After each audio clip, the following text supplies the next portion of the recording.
What happens when a young man takes on a seasoned TV host and wins? Barron Trump's response in this live debate will leave you stunned. His calm, sharp answers will make you question everything. Are you ready for the shock of the year? Watch now, like, share, and subscribe for more. The studio was alive with anticipation, the air electric with a tension that could be felt by everyone present. Camera operators adjusted their angles meticulously, ensuring that every twitch of doubt, every subtle reaction would be captured in high definition for millions of viewers. The audience sat in silence, their eyes fixed on the grand stage where a historic confrontation was about to unfold. The massive LED screens behind the stage gleamed with golden light, reflecting the words "Live Debate, the Future of America," a title that was as grand as the moment itself. At the heart of it all sat Selena Viper, the journalist whose name alone could send shivers down the spines of politicians and public figures alike. She was known for her unyielding nature, a woman who had built her reputation by tearing apart carefully constructed facades and exposing uncomfortable truths. Her piercing intellect had unraveled even the most seasoned leaders, forcing them into corners they could not escape. But tonight, she faced an entirely different challenge: Barron Trump, a name that had lingered in political conversations for years yet remained an enigma. Across from her, seated with an air of quiet authority, was Barron. Dressed in an impeccably tailored dark suit, his posture was composed, his gaze unwavering, exuding a calm confidence that seemed almost unnatural for someone so young stepping into such an arena for the first time. His presence was magnetic, not because of theatrics, but because of the absolute stillness he commanded. Unlike the political veterans who squirmed under Viper's relentless questioning, Barron looked ready. Selena exhaled slowly, mentally preparing herself for the battle ahead. This wasn't just another interview, it was a test of wit, perception, and control. She had spent weeks preparing, carefully crafting her strategy to push Barron into the kind of pressure that made people crack. She was here to dismantle him, to expose weaknesses that the world had not yet seen. The show's opening theme faded into silence, and the tension in the room intensified. Selena arched an eyebrow, allowing a faint smirk to play on her lips. This was her domain, her game, and she was about to take the first move. "Barron," she began, her voice measured, smooth, carrying an unmistakable undercurrent of challenge. "This is an interview a lot of people have been waiting for." Barron gave a slight nod, his expression unreadable. "Is that so?"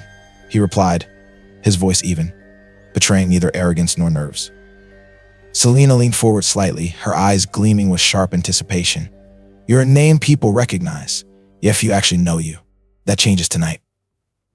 The audience leaned in, the weight of the moment thick in the air. The game had begun. Selena Viper had faced off against the most unshakable political minds, and she had broken them down one by one. She had exposed hypocrisy, unraveled half-truths, and forced admissions that no one had ever expected to hear. But tonight, the stakes felt different. She wasn't just dealing with a public figure, she was dealing with a legacy in the making. Crossing one leg over the other, she let her fingers tap lightly against her desk, exuding the kind of confidence that only came with years of experience. Every question in her arsenal was designed to unsettle, to strip away control, to test the limits of Barron Trump's composure. And yet, as she studied him, she saw no flicker of doubt, no restless movements, no nervous tics. He was still, calculated, waiting. For someone born into such a powerful legacy, she continued, her voice laced with subtle provocation, "You've managed to remain quite the enigma. People have seen you, but they haven't heard you. Why is that?" It was a trap, one designed to force him into either admitting an avoidance or making a premature decision of intent. But Barron did not flinch. Instead, he leaned back ever so slightly, his hands resting together, his movements deliberate. When he finally spoke, his voice was measured, smooth. "Silence isn't always absence, Selena," he said, his gaze steady. "Sometimes it's preparation." A murmur rippled through the audience.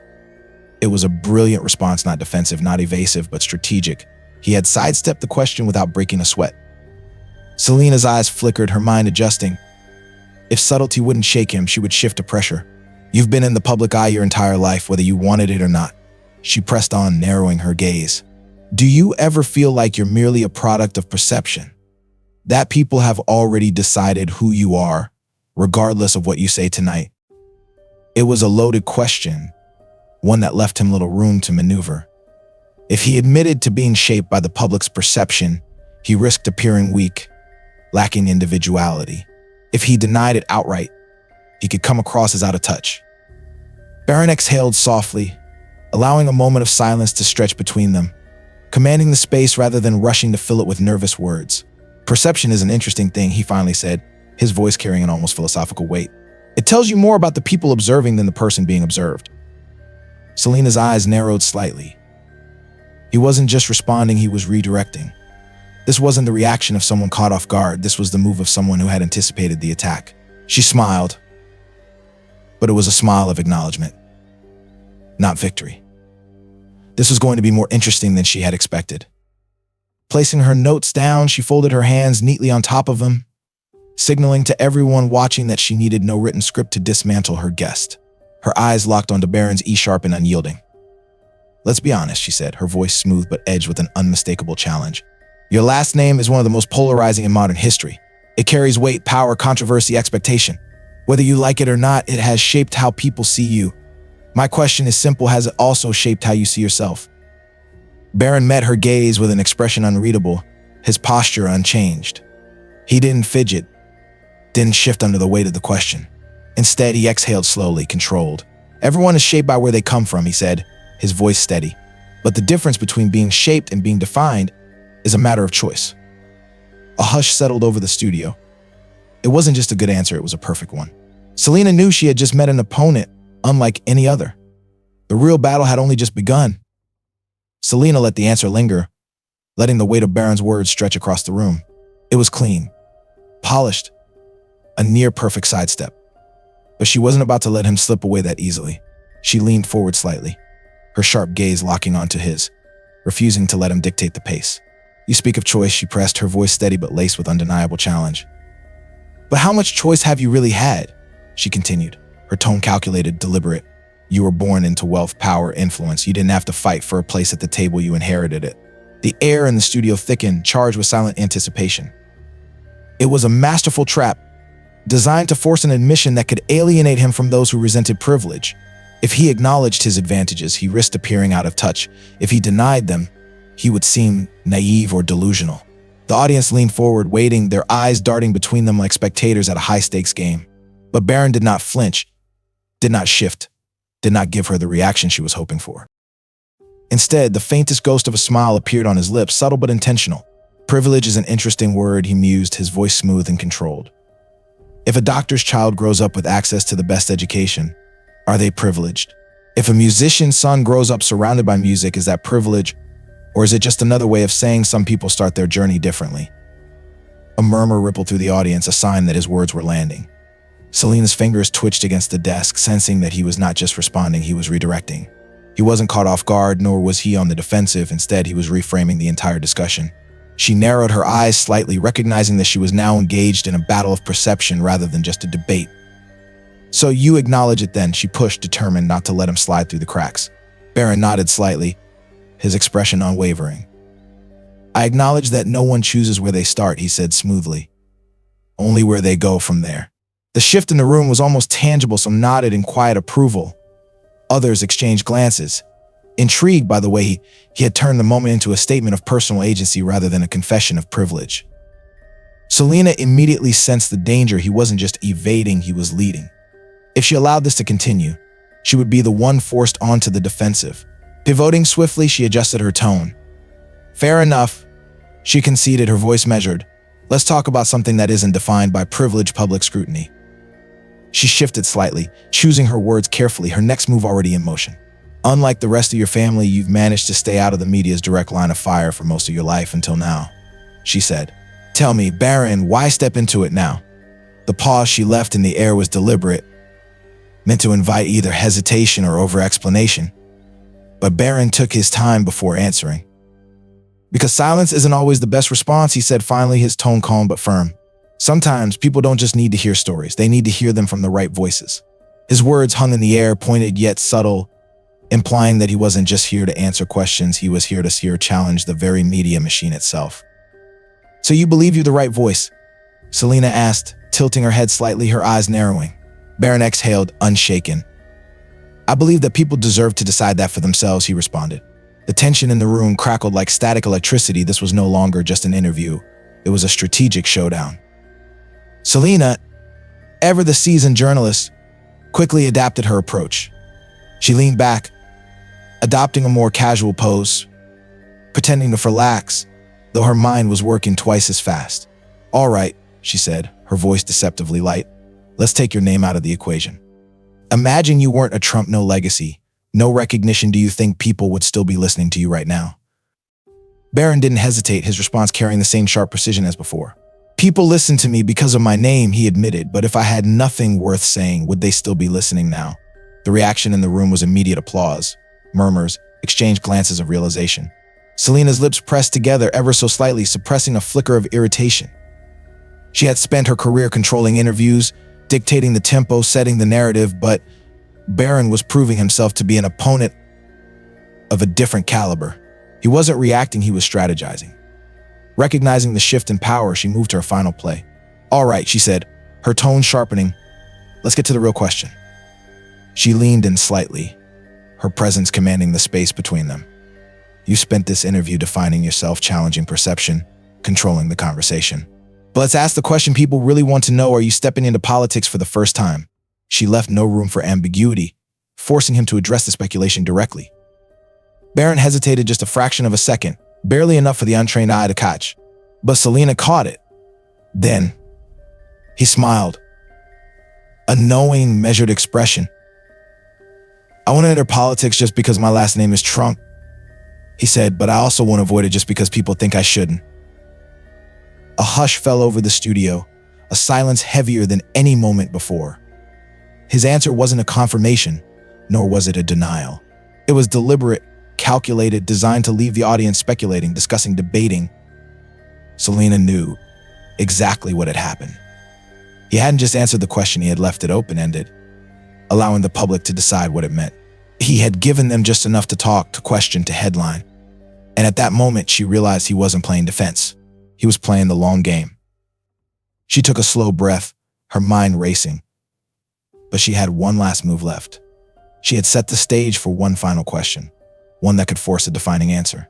She smiled, sharp and knowing. "All right, Barron," she said, her voice dropping to a near whisper, letting the words drip with weight. "If you truly believe in defining your own path, let me ask you this." The air tightened. The moment hung in suspense. "If one day America asked you to lead, would you say yes?" The audience collectively held its breath. The stage was set. The real battle was about to begin. If you find these stories inspiring and they motivate you to take action, please comment 9. If not, comment 0. Your feedback means a lot to us. Thank you for your valuable time. Selena's question hung in the air, heavy with the weight of expectation. The studio lights bore down on Barron, illuminating his expression calm, measured, unreadable. The audience sat in stunned silence, the tension so thick it was almost tangible. This wasn't just another question, this was the question, the one that could reshape the narrative surrounding him in an instant. Barron didn't move immediately, didn't rush to fill the silence as so many before him had done. He understood the power of the pause, the way it could shift the energy of a room, making people lean in rather than pull away. Selena, seasoned as she was, recognized this tactic but refused to break eye contact. She had cornered politicians, CEOs, and world leaders, but Barron Trump was proving to be a different kind of opponent, not defensive, not aggressive, but deliberate. A slow exhale escaped his lips, his hands remaining loosely clasped in front of him. He could feel the weight of every pair of eyes in the studio, every viewer watching from their screens, waiting for the defining moment. Finally, he leaned forward slightly, just enough to command attention without betraying anything resembling hesitation. "The real question," he said smoothly, "is not whether I would say yes. The real question is whether America is ready for a different kind of leader." The audience reacted instantly, a murmur of whispers, scattered applause, the shifting of bodies on the edges of their seats. Selena's lips pressed together in a thin line, the briefest flicker of frustration betraying her usually unshakable demeanor.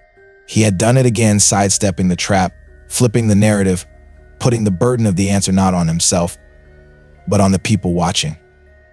"You didn't answer the question," Selena countered, her voice sharper now, pressing for something definitive, concrete, inescapable. "Would you say yes?" Barron tilted his head slightly, studying her, unshaken. "I would say that leadership isn't about answering what people expect," he replied, his voice steady, controlled. "It's about making them ask questions they hadn't considered before." It was a masterstroke, and the audience knew it. Selena's fingers curled slightly against the table, not out of anger, but out of recognition. She had spent years dismantling public figures, breaking them down with precision, but Barron wasn't breaking. He was steering. She adjusted her approach, her next words cutting through the buzz of the crowd. "You spent this entire interview challenging the way people think," she said. "But let's be real. You carry one of the most powerful last names in the world. Whether you like it or not, your name comes with baggage, praise and criticism, admiration and controversy." She leaned in slightly, her eyes sharp. "So tell me, Barron, do you embrace that legacy, or do you reject it?" The room went silent again, the kind of silence that feels alive, waiting. The weight of the question wasn't just political, it was deeply personal. It wasn't about what he would do, it was about who he was. Barron inhaled slowly, his blue eyes steady, unwavering. "Legacies are complicated," he admitted, his tone quieter now, but no less powerful. "They aren't about what people say. They're about what you do." Selena arched a brow slightly, waiting, pushing for more. Barron's voice didn't waver. "I don't run from my name," he continued, "but I refuse to let it define me." A ripple passed through the crowd, a moment of understanding, of recognition. He wasn't trying to separate himself from his father's legacy, nor was he hiding behind it. He was owning it, on his terms. Selena saw the shift immediately, the way some audience members nodded in approval, the way others leaned back in their chairs, considering his words. He wasn't just answering, he was leading. "You say you won't let it define you," Selena pressed, though there was now something different in her tone. "But you understand that no matter what you say, people will always see you as your father's son first. Do you think you can ever truly step out of that shadow?" Barron didn't hesitate this time. He was ready for this one. "I don't need to escape a shadow," he said, his voice smooth, confident. "I just need to stand in my own light." The studio erupted. Applause, murmurs, the energy shifting in a way Selena hadn't entirely anticipated. For the first time that night, she allowed herself a small, knowing smile. Not of triumph, but of recognition. She had spent years dismantling political figures, unraveling their personas to expose the truth beneath. But Barron wasn't hiding behind a persona. He wasn't deflecting. He wasn't crumbling under pressure. He knew exactly who he was. Still, she had one last card to play. She let the applause settle before speaking again, her voice quieter now, more piercing. "Since we're talking about standing in your own light," she said, "let's address the other question on everyone's mind." The energy in the room shifted. Even Barron's expression grew slightly more serious. Selena didn't hesitate. "Your father has been one of the most controversial leaders in recent history," she said plainly. "Some revere him. Others believe he was the most divisive figure of our time." She let the weight of the words settle. "Tell me, Barron, have you ever, even for a moment, been ashamed of something he has said or done?" The sharp intake of breath from the crowd was immediate. This was the moment. A yes would be seen as betrayal. A no would paint him as blindly loyal. There was no easy way out. For the first time that night, the tension in the studio was almost suffocating. But Barron Trump did not flinch. He did not shift. He did not let the weight of the question force his hand. Instead, he simply asked, "Have you ever been ashamed of something President Biden has said or done?" The reaction was immediate. Gasps, scattered laughter, even a few hushed whispers of admiration. He had flipped the script in a single sentence. Selena blinked. She had prepared for countless responses, but not this. She quickly regained her composure, her voice controlled. "This isn't about me, Barron," she countered. Barron's gaze didn't waver. "Isn't it? You're a journalist," he continued. "Your job is to challenge assumptions, to make the public think. So tell me, why is it a fair question to ask if I'm ashamed of my father, but if I ask you the same about President Biden, suddenly isn't?" The audience erupted again, louder than before. Selena inhaled deeply. She had spent her career pushing guests into uncomfortable corners, yet somehow, tonight, she was the one feeling the pressure. For the first time all night, she wasn't entirely sure who would control anymore. Because Barron Trump wasn't just answering questions tonight, he was changing the conversation entirely. The weight of the moment pressed down on the studio like an unspoken force, thick with realization. Selena had played her final card. And Barron had responded with a simplicity that carried more power than any lengthy explanation ever could. The air in the room shifted not with tension, but with something deeper, recognition. The audience sat in stunned silence, digesting the final exchange. This wasn't the outcome Selena had expected.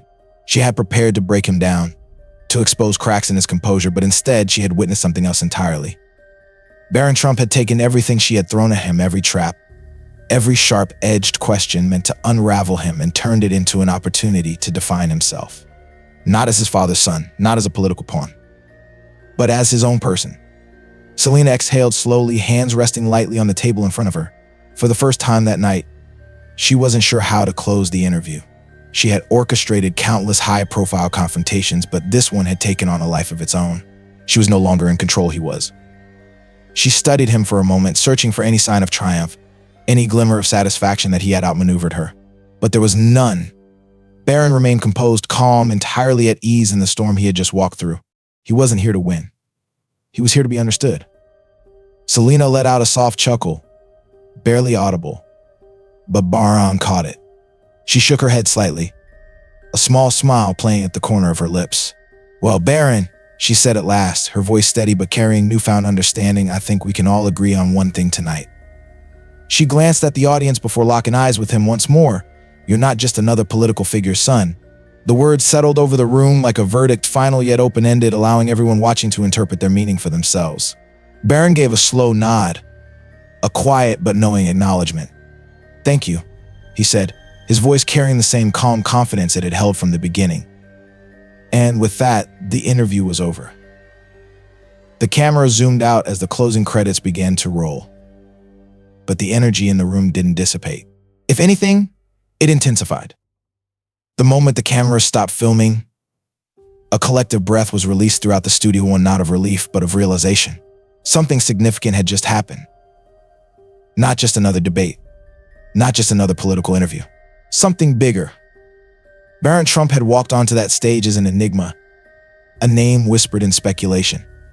A figure many had dismissed as a shadow of his father. But when he walked off, he wasn't just a name anymore.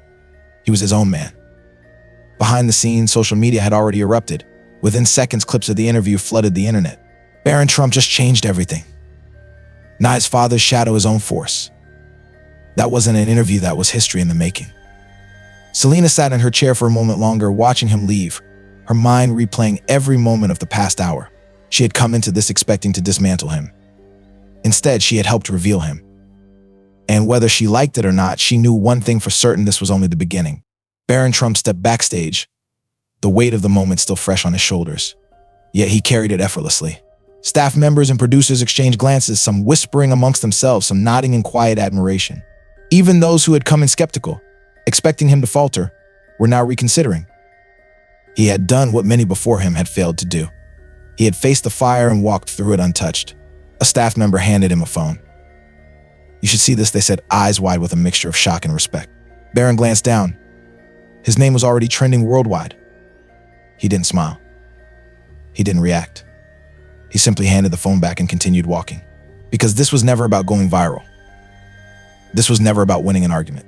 This was about something much bigger. Meanwhile, Selena remained seated, fingers lightly tapping against the desk, lost in thought. This wasn't how it was supposed to go. She had gone in believing she would dictate the flow of the conversation, that she would be the one leading, the one exposing, the one controlling the narrative. But Barron had flipped the script entirely. And now, as she sat in the silent studio long after the cameras had stopped rolling, she found herself asking the very question she had meant for him to answer. Who was Barron Trump, really? That night wasn't just a debate, a confrontation, or another televised political moment. It was a shift, a turning point, a spark of something much larger than the individuals on that stage. It was the kind of moment that forces people to pause, to question, to rethink the narratives they've been handed. It wasn't about whether Barron Trump was right or wrong, whether he was a leader or just another name in a long line of political legacies. It was about something deeper, the power of stepping forward and defining yourself on your own terms. So many people live in the shadows of expectations from their families, their society, their past. They are told who they are supposed to be before they ever get the chance to decide for themselves. But that night, Barron Trump stood before millions and did something many never find the courage to do. He refused to be boxed in, refused to be reduced to a last name, refused to let others dictate the limits of his potential. And in doing so, he didn't just change how people saw him, he changed how they saw themselves. This wasn't just about politics. It was about identity. About taking control of your own story instead of letting the world write it for you. In a society where perception is often mistaken for truth, where legacies can be both an anchor and a throne, that night reminded everyone watching that Who you are is not something given, it's something earned. Because at the end of the day, it's not about whether people watch you. It's about whether they listen. And when you stand in your own light, unapologetically, the world has no choice but to pay attention.